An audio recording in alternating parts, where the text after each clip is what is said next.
Recently, we've seen people move towards blue sky, abandoning X, for example. Do you see a trend, or at least a split in the future between user-controlled, sort of for better, for positive outcomes kind of platforms versus profit-driven and very centralized platforms like X, like Meta? There will be a shift, and we're seeing the community respond and say we're not happy with this response. Twitter made a similar move, or X made a similar move, sacking the fact checkers, moving towards this community notes. The platform changed dramatically, and a lot of people have left the platform. I think you will see that happen. Although the focus of a lot of the reporting has been on Zuckerberg's statement that he is going to be doing away with fact checking, he's made 6 other announcements at the same time, including that they will be winding back the filters that are applied on Facebook. So at the moment, there are filters that filter out abhorrent content, harmful content, and that it will at the same time also be making changes to the policies around controversial issues, things like immigration or gender politics. So it's not just that they're removing the fact checkers, it's at the same time as they're doing that, they're going to wind back the filters and they're going to liberalise the policies. And that combination is really quite concerning. I think it will lead to people seeing a very different experience on both Facebook and Instagram. Although I guess it is important to note that at the moment, Facebook or Meta is saying that these changes will be rolled out in the US first. So we won't see an immediate change in Australia.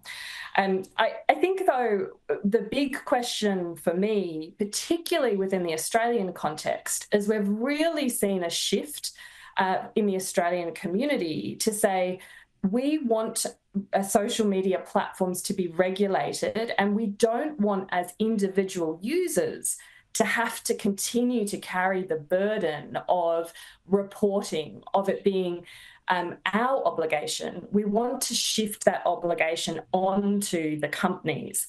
Now, Parliament has responded to that by seeking to legislate and regulate in this space. The question is, how are we going to do that effectively? And then, of course, how do we enforce those regulations and laws on a company that isn't headquartered in Australia? And that's sort of the battle that Julia Mann-Grant, our e-safety commissioner, had with Elon Musk in the aftermath of the Bondi attacks. So, there's a lot to come in this space. So you think we are actually a bit different to what people want in the US, in that we want the social media platforms to be more responsible, that we care more about the truth? I think globally there is increasingly demand for social media companies to be held accountable. I think that also applies in the US, regardless of this move, which I've seen people describe as Zuckerberg kissing the ring of the new king, which I think is an apt description. I'm not sure it's actually reflective of the US population's views. The thing we have to respect, though, is that both governments and the social media platforms have a big impact. The decisions that the platforms make, the decisions that governments make, have a big impact on our daily lives, on our daily experiences.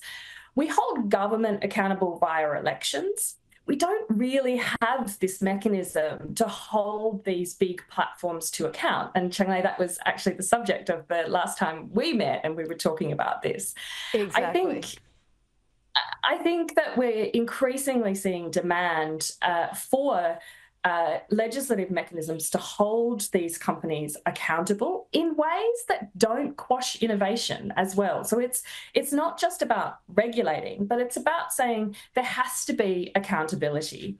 Now, that accountability is unlikely to come from the US with Trump's election. We've seen the EU make some steps, particularly with its Digital Services Act. But I think there's also real scope for Australia to move forward, to learn from what has happened in the US, to learn from what has happened in the EU.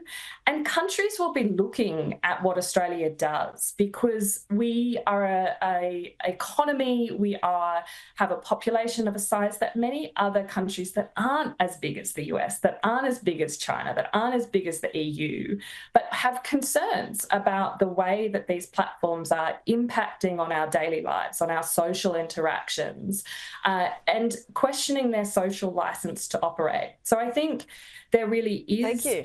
Thank you, Joanna. Australia. We can lead the way.